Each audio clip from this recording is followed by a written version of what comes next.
forgive me. Those that Yes. also makes a difference as we talk about the power of love and respect in marriage. Yes. True. True. True. All right. I don't know if Shifting gear now a little bit. I don't know before if we're you gearing up or gearing down. yeah, I don't know if you, but I'm not Yes. sure if Go you're ahead. open to no, just to if the audience, if there's anybody, feel free to add your comments in the chat. If there's any you want to send us an email, we definitely know that persons are listening. But feel free to drop your comments in the chat. You know, what are your views on what the discussion so far? Are you agreeing? Are you disagreeing? What what have you found? What strategy have you used to meet the needs of your spouse? You know, we'd like to hear from you. So feel free to, whether you're on Facebook or YouTube or you're on listening using the radio app, then please join us.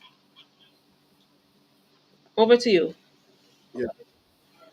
All right. So shifting gear. I don't know if we're shifting up or down, but another practical strategy that we can look at involves uh, showing admiration, appreciation, and affirmation.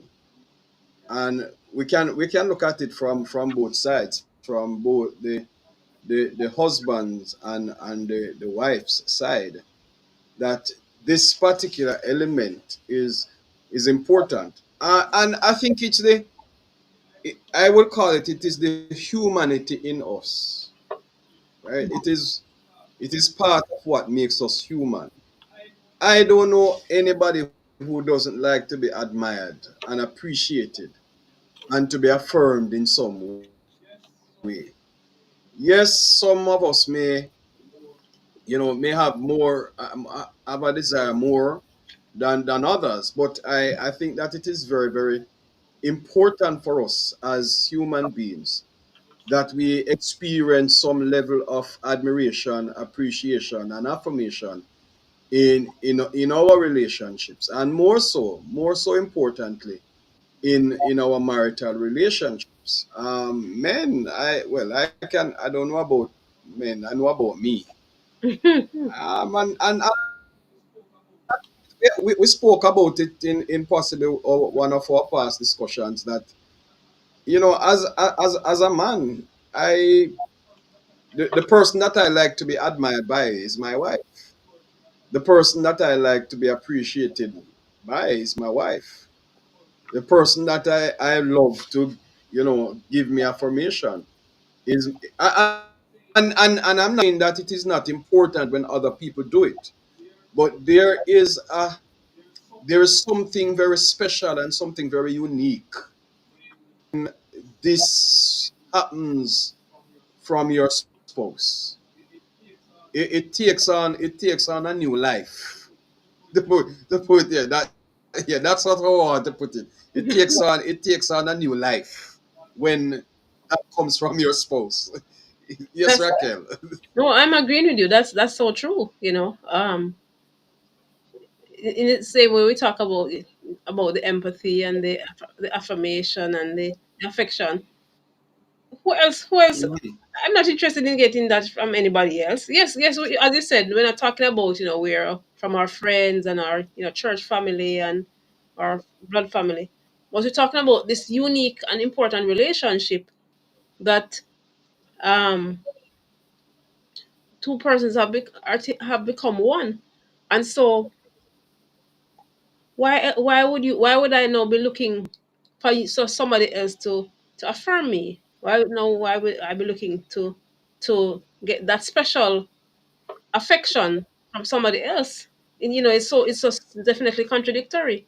So we have a responsibility, we have a role, Mhm. um and if and we should look at it with excitement, that how can I add value to your life today?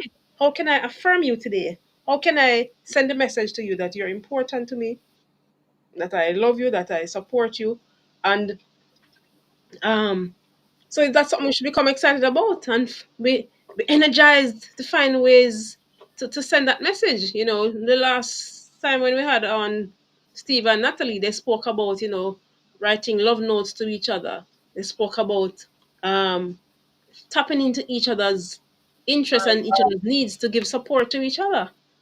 So it's something that we should be. When you have a little a child who is so excited about a toy, or so excited that, oh, that mommy brought ice cream for me, is that kind of an excitement that, yes, how am I going to how am Yes, I going yes, to add I value to agree. Paul's life today? How are you going to add value to Raquel's life today? How am I going to send the message of affirming her? Um, you know, I think so that's why you talk about intentional and deliberate effort. It's important. It's important. Yeah, but Raquel, why should this be so important though when the world is telling us about self-love and you must appreciate yourself and celebrate yourself. And again, not saying that these things are important, but this is what is being stressed in the world now. And as a matter of fact, one of the ideas that is being perpetrated is that as long as I love myself, then who cares? As long as I learn to appreciate myself, then I really don't need to care about anybody else, right? Why should I want to be appreciated by my spouse when I can appreciate myself? There one of Tyler Perry's movies. I think, what is his name? I can do bad all by myself. I don't know if you remember that movie. I can do all bad by myself. And when I said that a while ago, I thought about that movie. That when we talk about this appreciation, self and affirmation, I can do all that by myself. I don't need you to do that for me, right? Just playing the advocate, not playing the devil advocate, but playing the advocate here. But yeah, Raquel, I can do all of that by myself. So why you are not doing that? Why should that really rock my boat? Concept or theory, the importance of self care and self love, because I can't love you if I don't love myself. It becomes that much harder if I don't know how to appreciate myself. Then it becomes harder for me to extend love to you.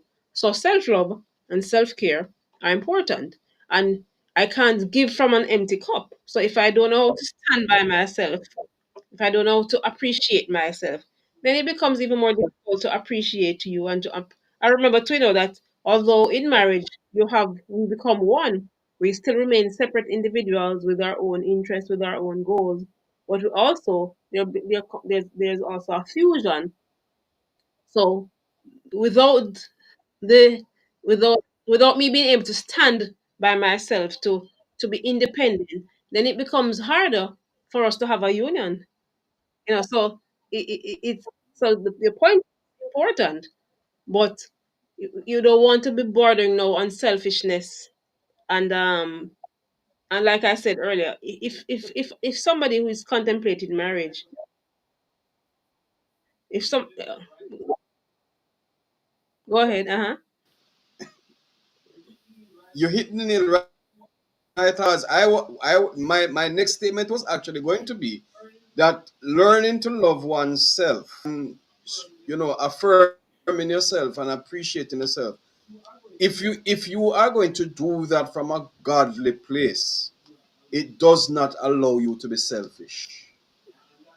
And that is very, very important, that it does not allow. There's no place for selfishness if we really learn how to do that from a godly place, right? So my being able to understand loving myself, to affirm myself, and all of that is actually going to lead me to loving you more. It's actually going to lead me to appreciating you more. It's actually going to lead me to affirming you more, rather than making me selfish, right? And that Raquel is a difference between coming from a godly perspective versus coming from a worldly perspective, right? A worldly perspective of those three things is going to lead you down a road of selfishness. Right. Looking at it from a godly perspective is only going to lead, well, not let me, it should lead you to loving your spouse more, Mm-hmm. True. Correct. Correct. right? And that is very, it's very, very important that we understand that in this whole thing of marriage and relationships, love and respect, there is really no place for selfishness, right? For couples who don't learn how to love, appreciate, affirm, and understand each other are not going to enjoy a very fruitful relationship, right? They are going to have endless moments of conflict and all of that because, if you don't learn how to navigate these spaces, then you're really going to lose out. And not only are you going to lose out, but I would also want to suggest that you're going to lose out big time. Mm-hmm. Definitely. Definitely, because I'm thinking about, the Bible verse in First Corinthians 13, the love passage that says, love doesn't keep a record of wrong, you know, because if we ever begin to take out that log of all the wrongs, all the mistakes, you know, there will be no affirmation, there will be no empathy, because many times we make mistakes, we hurt each other unknowingly, and sometimes, so it's important, as we are having this conversation, to remember, First Corinthians 13 that explain about this element of love, and it's such a far-reaching principle that it's also relevant in all other relationships, not only for marriage, but your friendships, church relationships, your family, children, your work, your co-workers. This element of love, um of not keeping a record of wrong, of not thinking the worst, and not being judgmental, and not being quick to anger. Are you still there? So it's important that we remember this, this Bible verse, First Corinthians 13. There's one I had gone to a women's conference, and there was a discussion about the same First Corinthians 13, because sometimes we might not feel loving towards our spouse, but with the help of God, with First Corinthians 13, then have we can still have those loving feelings. We can still, because loving, to love is an action word. It's demonstrating. So you might not always feel loving, but you're there, not, your camera is off. You might not always feel loving. Okay, we might not always feel loving, but in the relationship, in the marital relationship, the element of, supporting each other, the element of sticking with each other, supporting each other, is paramount, even on the days when I don't feel like I want to, I don't feel loving, because it's an action word, and then it has to, sometimes when we, there's a sister who says that when you don't feel loving, you can say, I First Corinthians 13 you, a person's listening might have heard this before, that even when the time when you don't feel the lovey dovey and the butterflies in your stomach and so on, you can still demonstrate the First Corinthians 13 love to your spouse. What do you think?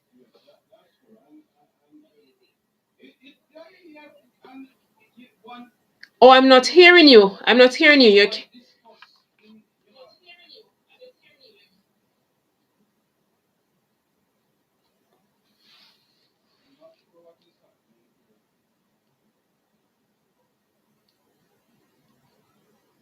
All right. Mr. Blake seemed to be having a technical issue, so we will continue our discussion until he gets a chance to come back. Um, just want to pause to, recognize and thank those who are listening from all over the Caribbean, all over the States, Zimbabwe, Canada, and all over the world. We are happy to share in the discussion in this conversation with you, and we definitely want you to take some of these strategies, some of these nuggets from us as we are talking about the power of love and respect. The earlier we shared about some of the strategies. We spoke about active listening. We spoke about empathy and validation, and those three principles are relevant not only for the women but also for the men, for the husbands. We spoke about the importance of offering words of affirmation, showing affection, and the element of forgiveness, being able to say, I'm sorry, or please forgive me, because it's so important. The primary thing is that it takes intentional effort in building a relationship and in navigating the relationship with this element of love and respect. Are you back?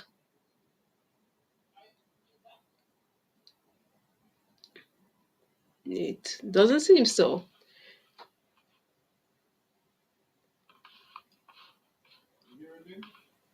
No, I'm not hearing you. I'm not hearing anything.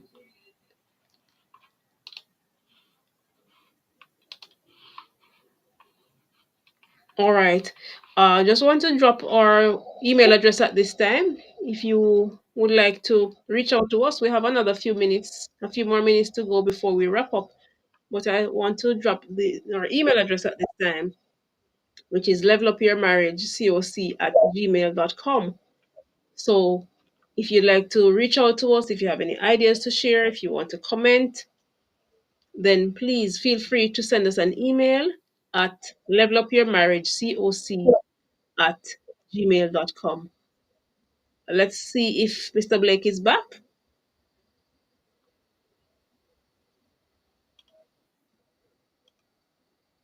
No, he doesn't seem to be back at all. All right. One of the points that I wanted to, I think it's important for us to mention at this point too, is the element of praise, offering praise, words of encouragement and praise to each other. You know, if when we talk about marriage and we talk about love and respect, most people know about the psychologist called John Gottman, Dr. Gottman, where he did research on thousands of couples, and he his research is accepted in, generally very very effective research that he has done, and it's widely accepted. And from the research, he found that it's important for couples to offer element of praise and to each other. And the point is, he made the point that in order to there must be at least five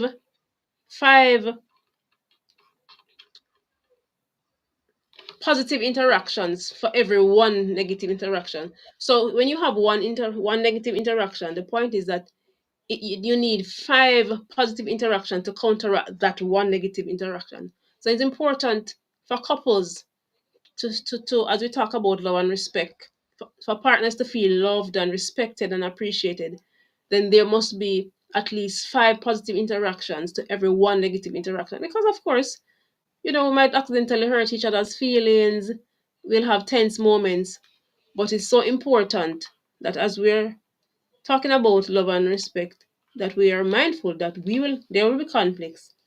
And John Gottman in his research spoke about the importance of praise and the importance of offering praise regularly and often, and that for every one interaction, then you need 5 positive interaction to overcome or to counteract that negative interaction.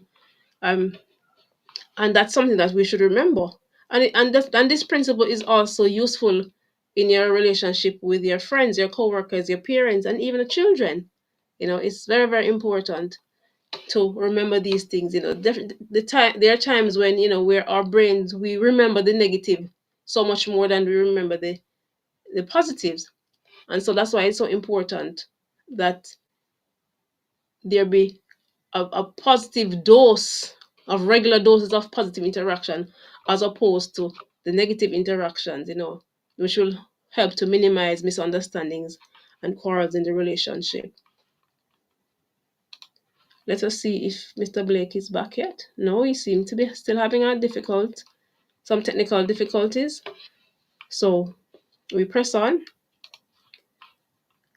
until he's able to get back on. I think might be getting some help in the background. So um, I'll continue the discussion, the conversation. So, uh,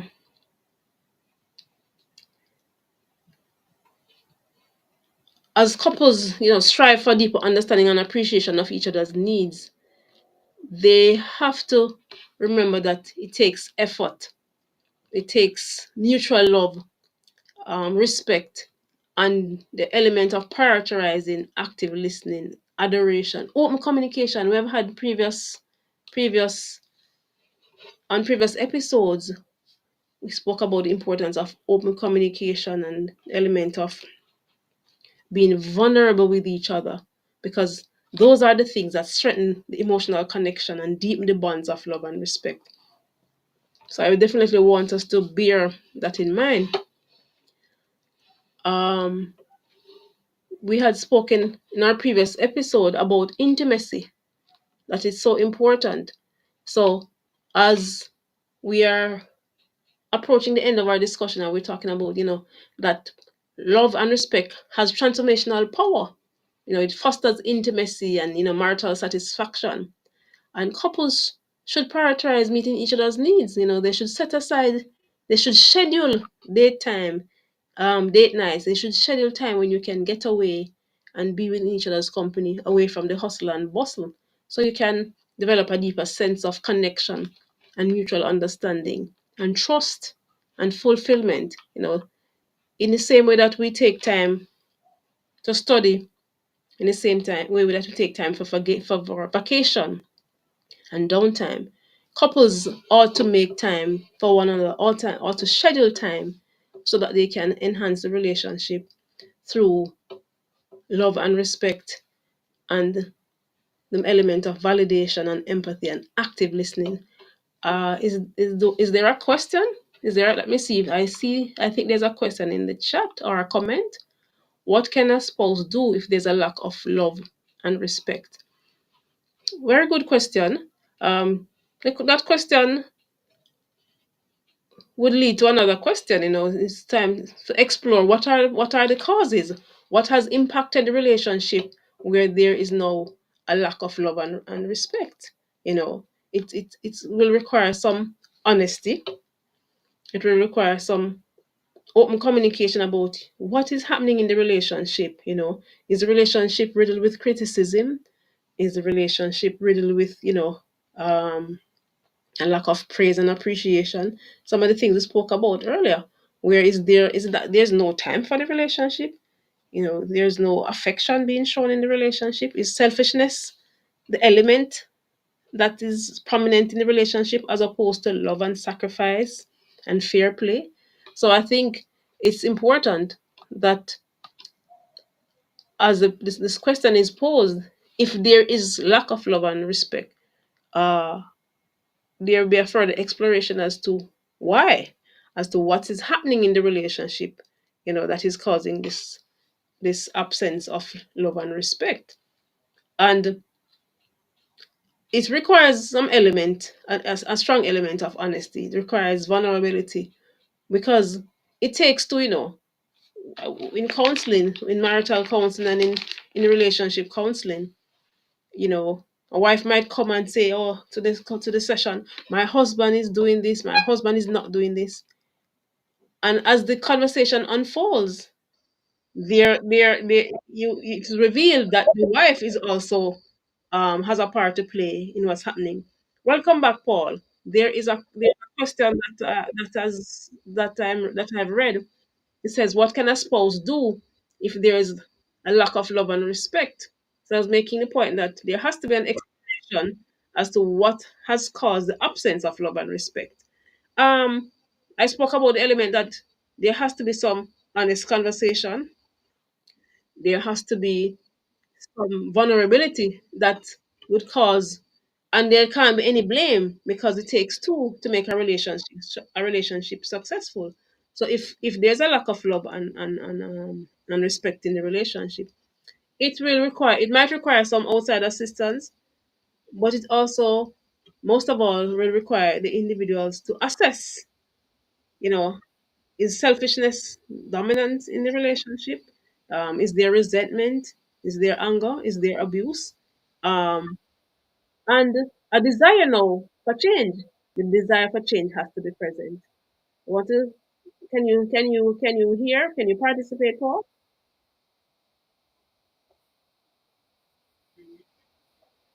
Oh yes, I can hear you now. Welcome back, sir. Welcome back. Okay, all right. So the I question am, that was posed. yes.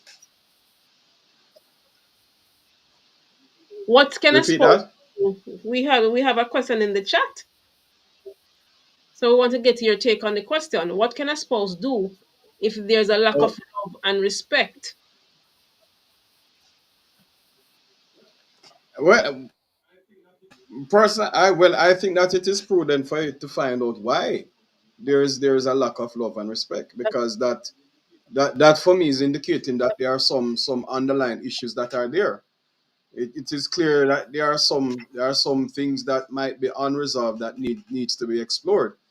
And as you rightly said, it's going to take an element of honesty and vulnerability to work through it. I don't think it's a situation where it's going to work out itself in a day or two. I think that is something that really needs to be looked at in depth and probably over the long term, because it shows that there are other elements that are involved.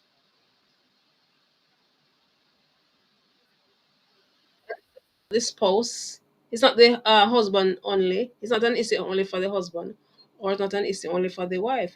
It's both persons are would need to be involved in the process of exploration in terms of being vulnerable, in terms of being honest, and in terms of seeking to find the answers and find a suitable solution. Because really, a marriage will not strive without the element of love and respect. So I would suggest that those persons hasten to make time to address it, and if needed to get outside help, from somebody who is trained in that field, in that element, or speak to a trusted minister, or somebody, an independent party who can make a difference. Are you back?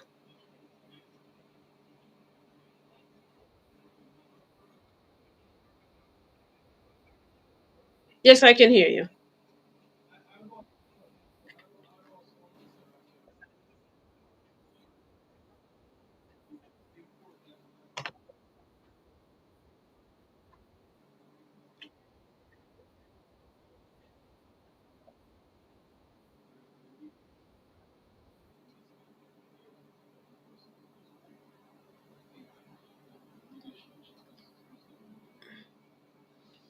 Could you repeat for us? We're not hearing you.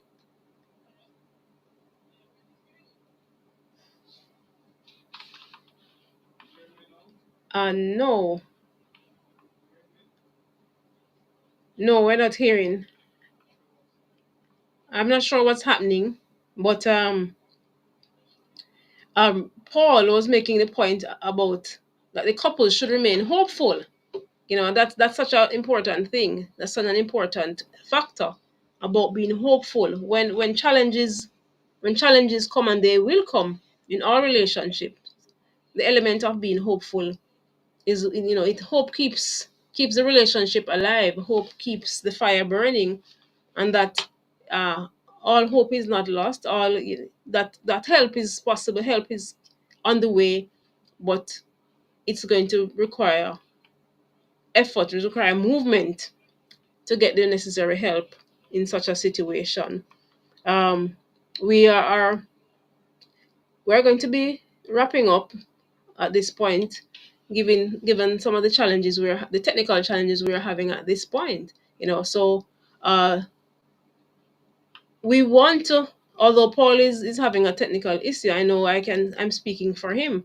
We want to encourage couples, that to continue investing in their relationships. They should seek to understand and meet each other's needs with love and respect. It's important. It's important that the God of heaven who instituted marriage, that he has a big part to play in the success of every marriage. If we are committed to allowing him to be involved in the process, if we are committed to surrendering and giving up some of our selfish ways and attitudes and behavior for the best interests of the relationship. And so, by embracing some of these fundamental principles, we spoke about the importance of. But tonight we were really focusing on practical strategies for meeting each other's needs. We spoke about active listening. We spoke about empathy and validation.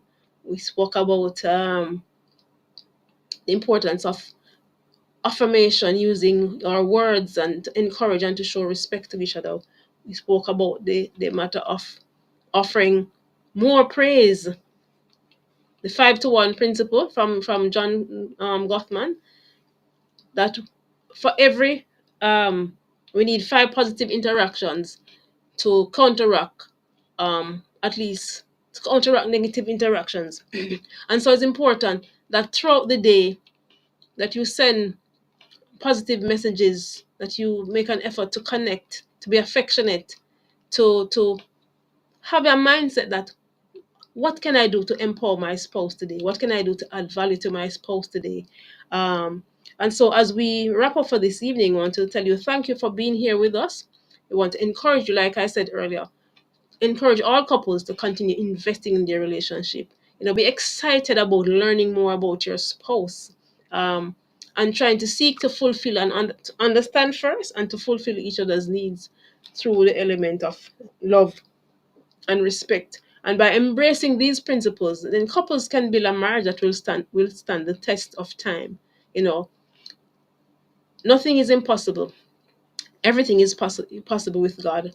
And of course, this principle also relates to marriage. When we commit our marriages to the power of God, with the help of God, then marriages will strive, and we can continue to talk about the success of marriage. So I want to remind you to pray for your spouse every day, to pray with your spouse every day, and to remember that with God, all things are possible. So have a good night. We hope to see you in another 2 weeks. Uh, Remember, we have these conversations on the first and third Fridays of each month, 7:30 p.m. Jamaica time, um, and Eastern time. And we thank you for being here with us this evening. We apologize for the technical issue that Paul is having, but we know you understand that sometimes things like that happen with technology at work. But it was good to be here with you this evening, and enjoy the rest of your night and have a good weekend. They can never take the love out.